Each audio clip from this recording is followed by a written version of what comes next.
শাকিব খানের হিউজ পাওয়ার। সত্যি কথা এটা বলতেই হবে যে উনি বিগেস্ট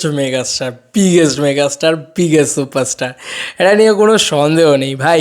একে বলে রেকর্ড। সত্যি সাকিবিয়ান ভাই বোনেদের একটা big salute. Hey guys, welcome to my channel. আমি মহারাজা। ভেরি গুড মর্নিং বন্ধুরা, সুপ্রভাত সবাইকে। আমি জানি এখন পরিস্থিতিটা খুব একটা ভালো না, এইগুলো নিয়ে আলোচনা করতে অনেকেই বারণ করছে, কিন্তু দেখো সত্যি সত্যি খবরটা হচ্ছে এইগুলো নিয়ে আলোচনা যখন এত বড় বড় বাংলাদেশের পেজগুলো লাইক বিএমআর করছে, তখন তারা যখন সেই লিবার্টিটা তাদেরকে তোমরা দিতে পারছো, তাহলে কেন আমরা নয় বলো? আমরাও তো সেম খবরটাই তোমাদেরকে দিচ্ছি বলো।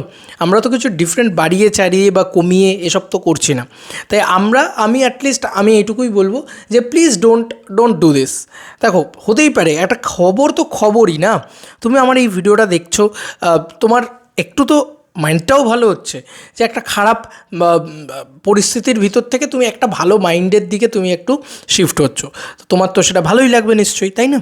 তাই এইভাবে ভেবে দেখো, একটু এইভাবে ভাবনা চিন্তা করো। যে কোনো মানুষ বাংলাদেশ থেকে আমার এই ভিডিওটা দেখছো, নিশ্চয়ই তাদের আমার এই ভিডিওটা দেখার পরে ভালো লাগছে যে যাক, দাদা এই কথাটা বললো বা ভাইটি এই কথাটা বললো, খুব ভালো লাগলো শুনে যে বাহ, শাকিব খান এত ভালো ক্রিয়েট করছে, এত বড় রেকর্ড ক্রিয়েট করছে, এই খবরটাও পেলাম, ভালোও লাগলো, মনটাও 5 মিনিটের জন্য ভালো লাগলো। তো এটা এইভাবেই দিস ইজ, মানে আমরা তো অলওয়েজ তোমাদের জন্য এন্টারটেনমেন্টের জন্য অ্যাট ইউর সার্ভিস।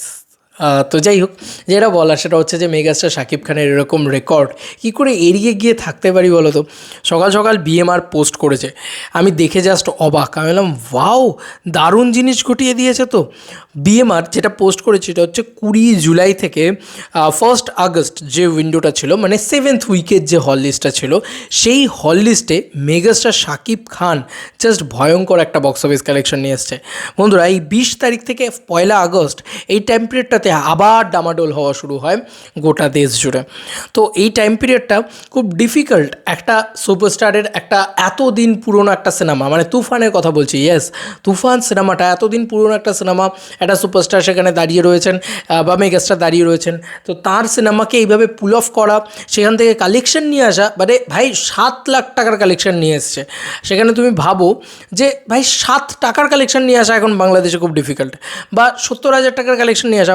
বাকি ছবিগুলোর কালেকশন দেখো, ইন ডেসপারেট মি বা ব্যাড বয়েজ, সেগুলো সব 2,25,000, কোনোটা 26,000 টাকার কালেকশন, কোনোটা 21,000 টাকার কালেকশন। কোনো আজব কারখানার ছবির কালেকশন হচ্ছে আরেকটা বাংলা ছবি, সেটা 12,000 টাকা। ইয়েস বন্ধুরা, তোমরা ঠিকই শুনছো, দ্য ওয়াচার্স এই ছবিটার কালেকশন 7,000 টাকা। বুঝতে পারছো?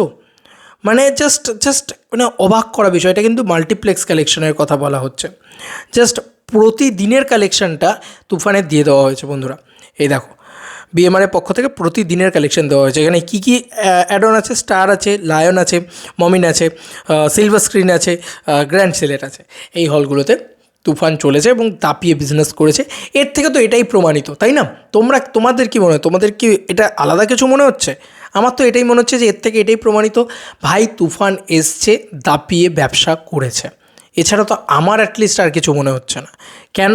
কারণ ডে 1 মানে 7th উইকের ডে 1 প্রথম দিনে কালেকশন করেছে 1,32,00,000 টাকা। ডে 2 1,19,00,000 টাকা। ডে 3 55,000 টাকা। ডে 4 84,000 টাকা। ডে 5 87,000 টাকা। ডে 6 84,000 টাকা। ডে 7 1,46,000 টাকা। বন্ধুরা, এখান থেকেই বোঝা যাচ্ছে যে আমরা ডে 3 থেকেই কিন্তু আস্তে আস্তে আস্তে ডিটোরেট করতে দেখতে পাচ্ছি। তার মানে যে টাইম থেকে আবার ডামাডোল হওয়া শুরু হয়, ঠিক সেই টাইমের কথা বলছি বন্ধুরা। এটা কিন্তু খুব একটা খারাপ পরিস্থিতি। এরকম একটা খারাপ পরিস্থিতিতেও মেগাস্টার যে এরকম রেকর্ড করছে, তার জন্য ভাই পিক স্যালুট টু সাকিবিয়ান বাহিনীকে। ভাই সাকিবিয়ানরা জাস্ট মানে ভাই তোমাদেরকে একটা মানে প্রণাম। সত্যি মানে তোমাদের যে স্টারের প্রতি যে ভালোবাসা, সেটাকে দেখে সত্যিই আমার একটা সাধারণ মন, আমি একটা সাধারণ ছেলে, আমার সত্যি মানে সেটাকে দেখে একটা প্রণাম করতে ইচ্ছে হচ্ছে, লিটারেলি হচ্ছে। কি করেছো তোমরা? কি করেছো ভাই? 7 লাখ সামথিং, 7 লাখ প্রপার না, 7,10,000 টাকার কালেকশন দিয়েছো তোমরা, তাও আবার মাল্টিপ্লেক্স চেন থেকে। সিঙ্গল স্ক্রিন থেকে তো আরও বেশিই দেবে তোমরা। তো সেইখান থেকে সব মিলিয়ে ধরো 10 লাখ টাকার একটা কালেকশন এসছে 7th উইকে এসে দাঁড়িয়ে। 7th উইক, এবং বাংলাদেশের এই অবস্থা। যদি না থাকতো এই 10 লাখ টাকা 1 কোটি টাকার কাছাকাছি হতো, এটা নিয়ে কোনো সন্দেহ নেই। কিন্তু মানে এটাই হচ্ছে দিস দ্য বিগেস্ট মেগাস্টার, কারণ উনি এত বড় মেগাস্টার যে আজকে মানে শাকিব খান এই নামটার জোরে শুধুমাত্র যত খারাপই সময় আসুক না কেন মানুষ বাড়ি থেকে বেরোচ্ছে, বেরিয়ে এই সিনেমাটা দেখছে। মানে মানুষের কি দরকার বলো এই সিনেমাটা দেখার জন্য বাড়ি থেকে বেরোনো?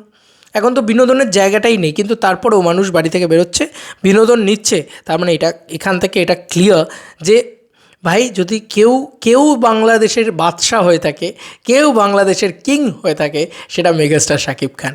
সে খারাপ সময়েও কিং, সে ভালো সময়েও কিং, এটা মানতেই হবে। ভাই আলাদা লেভেলের ক্রেজ দেখিয়েছে, এটা কিন্তু সত্যি কথা। আমি অবাক, আমি সত্যি বলছি, এইরকম কালেকশন দেখে আমি অবাক।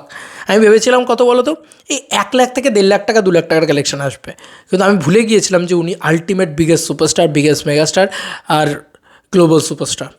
আমি সত্যি ভুলে গিয়েছিলাম যে ওনার স্টারডামটা অন্য লেভেলেই, আর ওনার কাছে এক বিরাট বড় ফ্যান বেস আছে যার নাম সাকিবিয়ান বাহিনী, যারা জাস্ট মানে যে কোনো অসম্ভবকে সম্ভব করে দেখাতে পারে।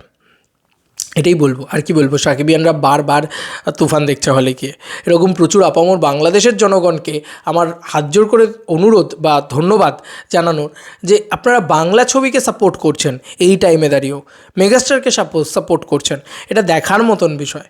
যারা বলেছিল তুফান একটা অত ভালো ছবি নয়, তাদের কাছে আজকে আমাদের প্রমাণ যে ভাই কি বক্স অফিস কালেকশন করছে দেখো, মানুষ কিভাবে দেখছে তাই দেখো। যদি এত ভালো ছবি নাই হতো তাহলে মানুষ কি পাগলের মতন দেখতো? শুধু এরকম একটা খারাপ পরিস্থিতিতে দাঁড়িয়েও মানুষ কি পাগলের মতন দেখতো? আমার কাছে এটা প্রশ্ন বিদেশের মানুষ এত পরিমাণে কী করে দেখলো। সত্যি আমি ওয়েট করে বসে আছি, আরও কিছু বিদেশের পোর্শন রিলিজ হওয়া বাকি আছে, সম্ভবত মালয়েশিয়া রিলিজ হওয়া বাকি আছে, আরও বাকি হলগুলোতে দেশগুলোতে রিলিজ হওয়া বাকি আছে। সেগুলোতে রিলিজ হলে কী করবে মেগাস্টার? জাস্ট ফাটিয়ে দিয়েছে, একটাই কথা বলবো, জাস্ট ফাটিয়ে দিয়েছে। এই ছিল এখনকার মতো ভিডিও। তোমাদের আর কি মতামত এই এন্টায়ার ভিডিওটাকে নিয়ে জানিও কমেন্ট সেকশনে। চলো বন্ধুরা, নতুন কোনো ভিডিওতে দেখা হবে, বাই।